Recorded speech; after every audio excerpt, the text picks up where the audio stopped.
Hi అండి, అందరూ ఎలా ఉన్నారు? బాగున్నారా? ఈరోజైతే నేను పప్పుచారు పెడుతున్నానండి. అంటే ఇప్పుడు సాంబార్ అని అన్ని ముక్కలు వేసి పెట్టుకుంటారు కదా. పాతకాలంలో అయితే ఓన్లీ ఆనియన్స్ ఒకటి వేసేవారు, అయితే పచ్చిమిరకాయ టమాటా. ఆ రకంగా నేను ఏం వేయకుండా మామూలుగా ప్లెయిన్గా టమాటా ఒకటి ఉల్లిపాయలు ఒకటి వేసి పెట్టుకుంటున్నానండి పప్పుచారు. అన్ని వెజిటేబుల్స్ వేసి సాంబార్ కాకుండా మామూలు నార్మల్ పప్పుచారు. ఇది చాలా టేస్ట్ ఉంటుంది మనకి. దానికోసం అయితే గ్లాసున్నర కందిపప్పు తీసుకున్నాను, అలాగే 3 గ్లాసులు వాటర్ తీసుకున్నానండి. బాగా వాష్ చేసుకుని కొంచెం ఆయిల్ కొంచెం పసుపు వేసుకున్నాను, తొందరగా ఉడుతుందని. ఇది ఇప్పుడు మూత పెట్టేసుకుని మనం గ్యాస్ మీద పెట్టేసుకుందాం. ఇప్పుడు గ్యాస్ అయితే వెలిగించేసుకుంటున్నానండి. పప్పు బాగా ఉడికిన తర్వాత చూద్దాం. ఈలోపు వెజిటేబుల్స్ అంటే ఆనియన్స్ టమాటా పచ్చి కోసేసుకుంటాను.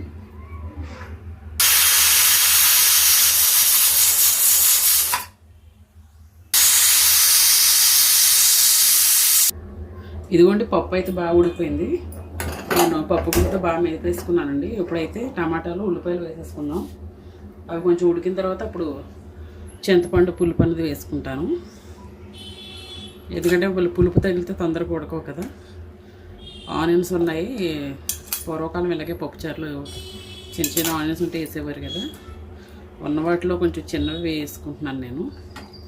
కొంతమందికి ఇష్టం ఉంటుంది, కొంతమందికి ఇష్టం ఉండదు. నాకైతే చాలా ఇష్టమండి, అందుకే ఇలా చేసుకుంటాను నేను. ఆనియన్స్ అంటే ఇందులో కొంచెం మనం ఉప్పు కూడా వేసుకుందాం, ఎందుకంటే ఉప్పు పట్టాలి ఆ ఉల్లిపాయలకి, అప్పుడే టేస్ట్ ఉంటుంది.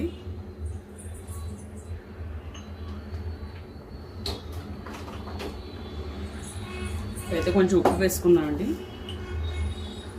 పులుపు వేసాక తర్వాత వేసుకుందాం. ఇప్పుడు ఒకసారి కలిపేసుకుందాం.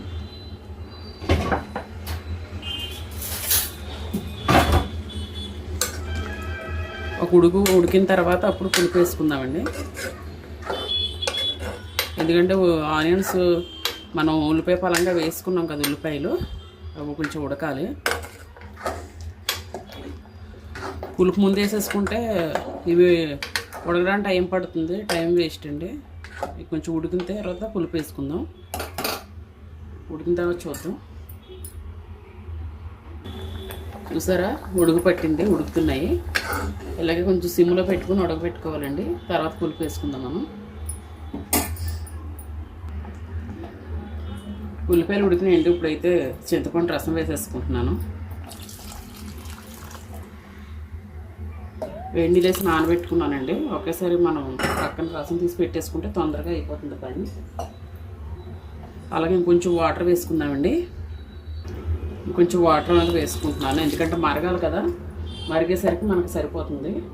అలాగే కొంచెం కరివేపాకు అండి, మరిగేటప్పుడు వేసుకుంటే బాగుంటుంది ఫ్లేవర్ అనేది. అలాగే తగినంత కారం వేసుకుందాం. పసుపు ఇంక వేయనండి, ఆల్రెడీ వేసేసుకున్నాను కదా ఫస్ట్, అది సరిపోతుంది. అలాగే కళ్ళు ఉప్పు ఇందాక కొంచెం వేసుకున్నాము, నీళ్ళింది ఇప్పుడు వేసేసుకుందామండి టేస్ట్ తగ్గట్టు. ఇందాక ఏంటంటే కొంచెం ముక్కలు తొందరగా ఉడుకుతాయి, వాటికి పడితే టేస్ట్ బాగుంటుందని వేసాను నేను. ఒకసారి కలిపేసుకుందాం. ఆల్రెడీ ఉల్లిపాయలు అవి ఉడికిపోయినాయి కాబట్టి మనకి ఎంతో టైం పట్టదండి పప్పుచారు బాగడానికి. ఇలా ట్రై చేయండి, చాలా టేస్ట్గా ఉంటుంది. నాకు తెలిసి చాలామంది ఇలా ఆనియన్స్ కట్ చేసుకోకుండా ఇలా ఉల్లిపాయ పలంగా వేసుకుంటే చాలామంది ఇష్టపడతారు. నాకు కూడా అలా ఇష్టమండి, అందుకే నేను ఉన్న వాటిలోనే చూసి మరీ చిన్నగా ఉంటే వేసుకుంటాను. ఇందులో మనం ఇంకా మసాలాలు అలాగే దొండకి ఇంకేం వేయమండి, ఎందుకంటే ఇది పప్పుచారు కాబట్టి ఏం అవసరం లేదు. ఒక టమాటా ఉండి పచ్చిమిరకాయ ఉల్లిపాయ ఉంటే సరిపోతుంది పప్పుచారుకి, ఇంకేం అవసరం లేదు. బెండకాయ అవన్నీ వేసుకుంటే ఇంకా అది ముక్కల సాంబార్ అయిపోతుంది. ఇలా పప్పుచారే బాగుంటుందండి, ఇంకేమీ వేసుకోక్కర్లేదు. ఇది మరిగితే సరిపోతుంది. మరిగిన తర్వాత చూద్దామండి. పప్పుచారు అయితే మరుగుతుందండి. ఇలా సిమ్లో పెట్టి బాగా మరగపెట్టుకోండి, చాలా టేస్ట్గా ఉంటుంది. ఇది బాగా మరిగిన తర్వాత తాలింపు పెట్టుకుందాం. అన్నీ వేసేసుకున్నాం, ఇంకేం వేసుకోక్కర్లేదు. అలా సిమ్లో ఉంటే అది మరుగుతూ ఉంటుంది. తర్వాత చూద్దామండి. సాంబార్ అయితే మరిగిపోతుందండి, ఇంకా తాలింపు పెట్టుకుందాం. కొంచెం దగ్గరగా అయ్యాక పెట్టుకుందాం. సాంబార్ కాదు, పప్పుచారు. సారీ. ఇది ఎంత మరిగితే అంత టేస్ట్ వస్తుందండి. బాగా మరగాలి. తాలింపు పెట్టుకున్నప్పుడు చూపిస్తాను. పప్పుచారు అయితే బాగా మరిగిపోయిందండి. ఇప్పుడు తాలింపు పెట్టేసుకుంటాం. ఇందులో ఏం వేయను నేను, సాంబారు పొడి ఏం వేయను. తాలింపు పెట్టేసుకుందాం.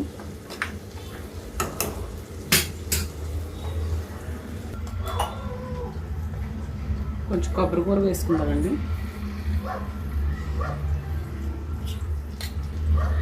ఒక ఉడికిన తర్వాత తాలింపు పెట్టేసుకుందాం. పప్పుచారు అయినా సరే కొబ్బరి కూర వేసుకుంటే బాగుంటుంది. మీరు ట్రై చేయండి ఒకసారి.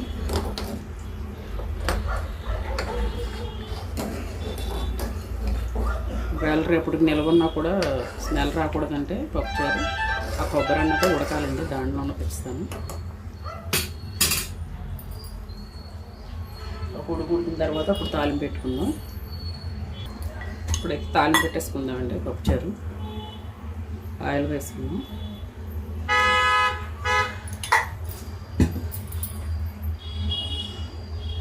కొంచెం వేడెక్కాలి. ఆయిల్ అయితే వేడెక్కిందండి. వెల్లుల్లిపాయలు వేసుకుందాం. ఫస్ట్ సిమ్లో పెట్టుకుని చేసుకోండి. కొంచెం వెల్లుల్లిపాయలు వేగాలి.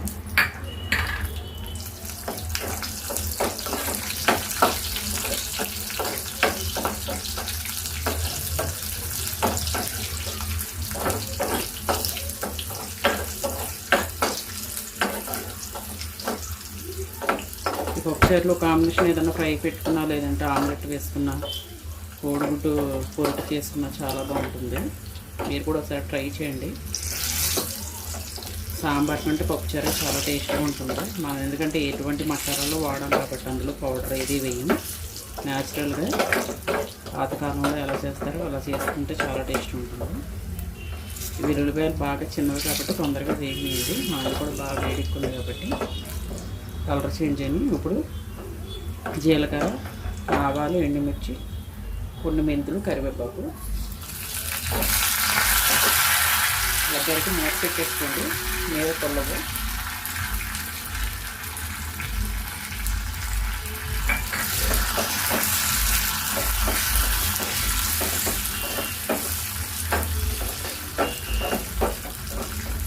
తాలింపు చాలా ఇంపార్టెంట్ అండి. మాడకుండా చూసుకోండి. రసమైనా సాంబారైనా ఏదైనా సరే ద్రవ పదార్థం తాలింపు పెట్టుకుంటే ఆ కమ్మదనం అంత బాగుండాలి. మాడిపోతే మొత్తం టేస్ట్ పారిపోతుంది. అందుకే నేను సిమ్లో పెట్టి వేయించుకుంటాను తాలింపు.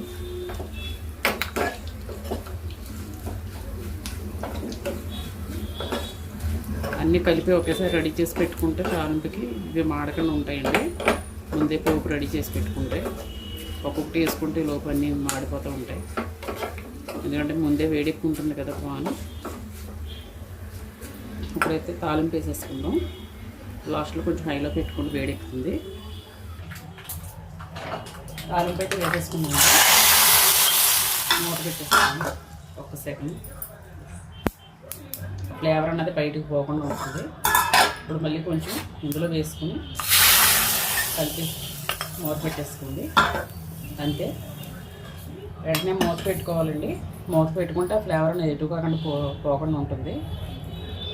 ఇప్పుడు ఒకసారి చూసుకుందాం. చూసారా, చాలా టేస్టీగా ఉంటుందండి పప్పుచారు. మీరు కూడా మీ ఇంట్లో ట్రై చేయండి. నేను ఇక్కడి వరకు పెట్టాను. ఎంత మరిగింది, ఎంత మరిగితే అంత టేస్ట్ ఉంటుందండి. పులుసు అయినా, పప్పుచారు అయినా, సాంబార్ అయినా. మీరు కూడా మీ ఇంట్లో ట్రై చేయండి. చాలా టేస్టీగా ఉంటుంది. చూసారా, తాలింపు కూడా చాలా బాగా వచ్చింది. ఓకే అండి. నా వీడియో మీకు నచ్చినట్టయితే నా ఛానల్ లైక్ చేయండి, షేర్ చేయండి, అలాగే సబ్స్క్రైబ్ చేసుకోవడం మర్చిపోతుంది. మరొక మంచి వీడియోతో మళ్ళీ కలుద్దాం. అందరికీ బాయ్ అండి.